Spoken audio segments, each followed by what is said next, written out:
नमस्कार, आप देख रहे हैं पब्लिक वाणी। मेरा नाम है अभिषेक। आज अमित शाह 2 दिवसीय सीमांचल दौरे पर आ रहे हैं, जिसमें वो आज पूर्णिया में जनसभा को संबोधित करेंगे, कल किशनगंज जाएंगे। अमित शाह के सीमांचल दौरे से पहले से ही खूब बयानबाजी हो रही है, खूब राजनीतिक बयानबाजी हो रही है और ख़ासकर जो सांप्रदायिक मसले हैं, जो सांप्रदायिक मुद्दे हैं, उसको लेकर खूब बातचीत हो रही है। लेकिन इन सब के बीच जो सीमांचल से जुड़े जो मुख्य मुद्दे हैं, उन पर जो बातें हैं वो नहीं हो रही है। लेकिन ज़रूरी था कि इन सारे मसलों पर बातचीत होता। तो आज हम आपको बताते हैं कि सीमांचल से जुड़े हुए क्या मुद्दे हैं, जिन मुद्दों को बीजेपी के नेताओं और जो यहाँ के दूसरी पार्टी के नेता हैं, उन्हें अमित शाह के सामने रखना चाहिए अगर उन्हें मौका मिले तो। सबसे पहला जो मुद्दा है वो बाढ़ से जुड़ा हुआ है। सीमांचल के क्षेत्र में बाढ़ की जो समस्या है, हम सब जानते हैं कि वो कितना भयावह है। सीमांचल के कई गांव बाढ़ से बार बार प्रभावित होते हैं, कई प्रखंड हमेशा बाढ़ से डूबा हुआ रहता है। लेकिन इस क्षेत्र में बाढ़ की समस्या को लेकर कोई अस्थायी समाधान जो है वो नहीं निकाला जा रहा है। महानंदा बेसिन का जो मुद्दा है वो बहुत ज़रूरी मुद्दा है, लेकिन इस पर कभी ध्यान नहीं दिया जा रहा है, कभी इसे फंड एलोकेट नहीं किया जा रहा है।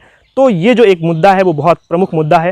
मेरा रिक्वेस्ट रहेगा बीजेपी के नेताओं से कि इन मुद्दों को खासकर जो है वो ज़रूर, जो बाढ़ से जुड़ी हुई जो मुद्दा है उसे अमित शाह के सामने ज़रूर एड्रेस करें, ज़रूर उठाएं। दूसरा एक बहुत बड़ा मुद्दा जो है रोज़गार को लेकर है। इस क्षेत्र में रोज़गार नहीं है। इस क्षेत्र के जो लोग हैं वो बहुत गरीबी में रहते हैं और इस क्षेत्र के लोग ही सबसे ज़्यादा पलायन करते हैं दूसरे राज्यों की तरफ। तो इन क्षेत्रों में जो इंडस्ट्रीज़ हैं उन्हें लगाने की जो है वो कोशिश की जानी चाहिए। अगर अमित शाह कोशिश करेंगे तो इस क्षेत्र में हो सकता है परिवर्तन आ सकता है और रोज़गार धंधों की जो व्यवस्था है वो की जा सकती है।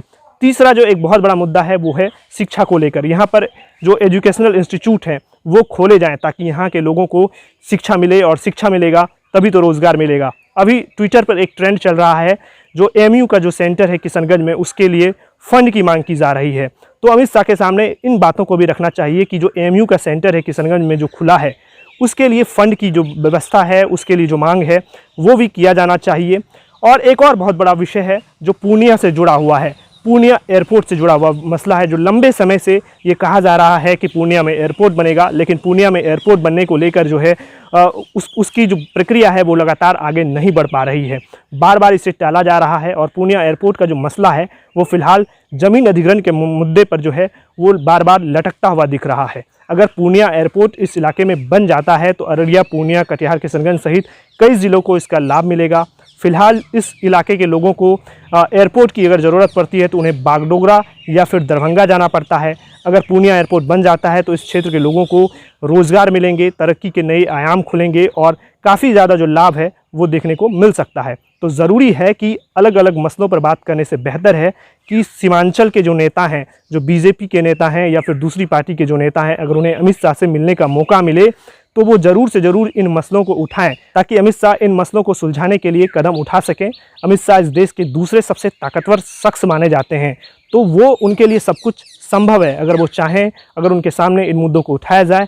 तो इसलिए ज़रूरी है कि उनके सामने इन मुद्दों को उठाया जाना चाहिए। देखते रहिए पब्लिक वाणी और अपनी राय इस विषय पर ज़रूर रखिएगा कमेंट बॉक्स में। अगर आपको हमारा वीडियो अच्छा लगे तो हमारे चैनल को सब्सक्राइब कर दीजिए। आपका बहुत बहुत धन्यवाद।